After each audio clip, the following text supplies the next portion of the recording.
All right, this is video 3.10, and we are going to look at overlapping sets. We've looked at subsets where so to me, a subset looks like a fried egg. And then we looked at disjoint sets, or mutually exclusive sets.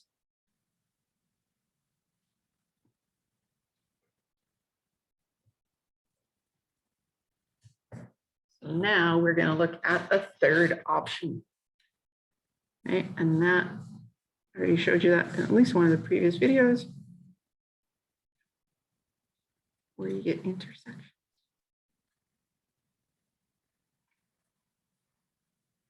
And that's that fun part to me right there.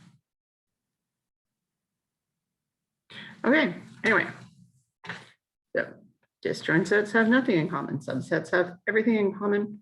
What's left? All right, so here's our definition.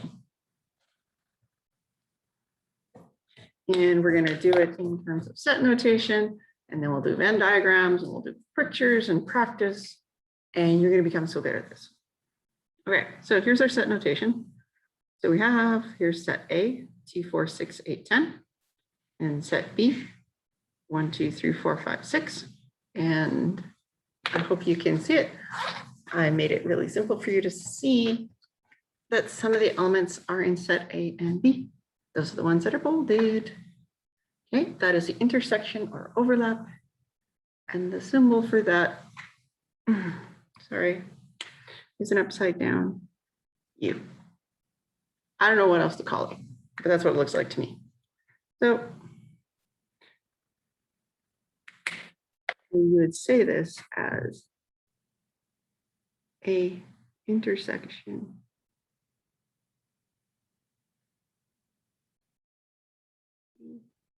or maybe it might even be the intersection of sets A and B if you want to be really fancy, but it's just the two numbers that were in both sets.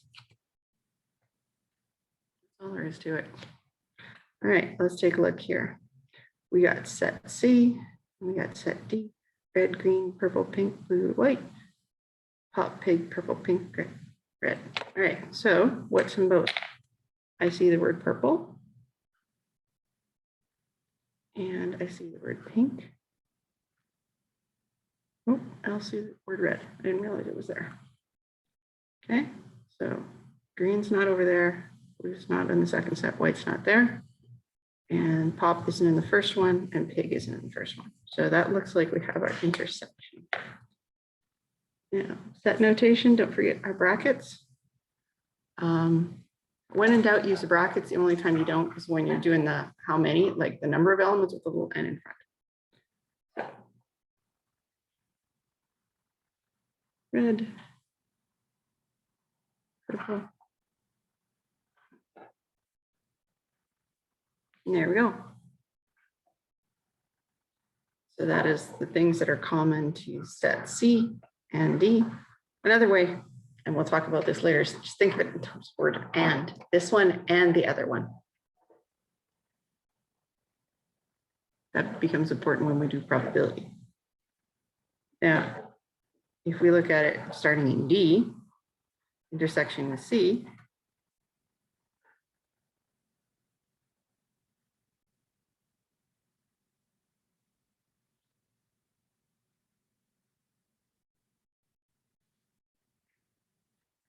but the truth is it's exactly the same information. Order doesn't matter. Whoops. I guess I just gave away. So these two answers are, they say exactly the same, but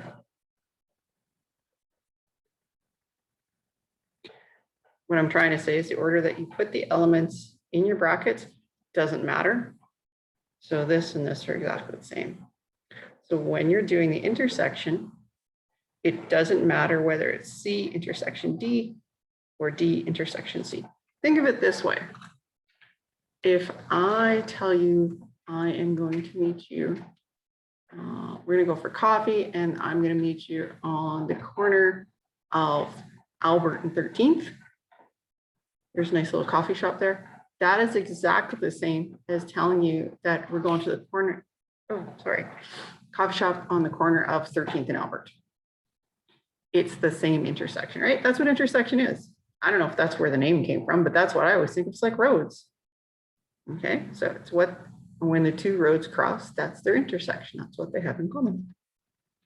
All right, so if, whoops, my camera. If we do this in terms of Venn diagrams, all right, so signs coming at you. We got amphibians and we got reptiles. These are, you didn't know those aren't the same, right? And now you know some of the characteristics. So amphibians like frogs and toads, salamanders, they have moist skin, they lay their eggs in water, they have 4 legs, they have lungs, and they have a heart. Reptiles, on the other hand, have scales, dry skin, lay their eggs on land, have 4 eggs, have lungs, and have a heart. So these ones, how do I want to say this? Oh, wait, it's right here, in here, in here. Okay, so characteristics of, oh, I'm going to regret this. So if we want to do characters of reptiles, we need to do everything that's in the reptile circle.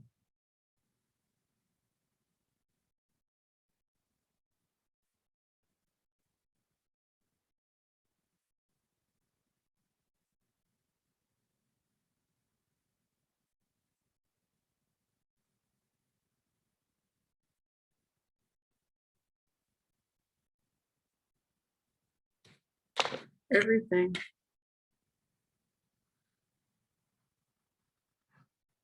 That's in this circle. Now, if I want to do amphibians, it's everything in this circle.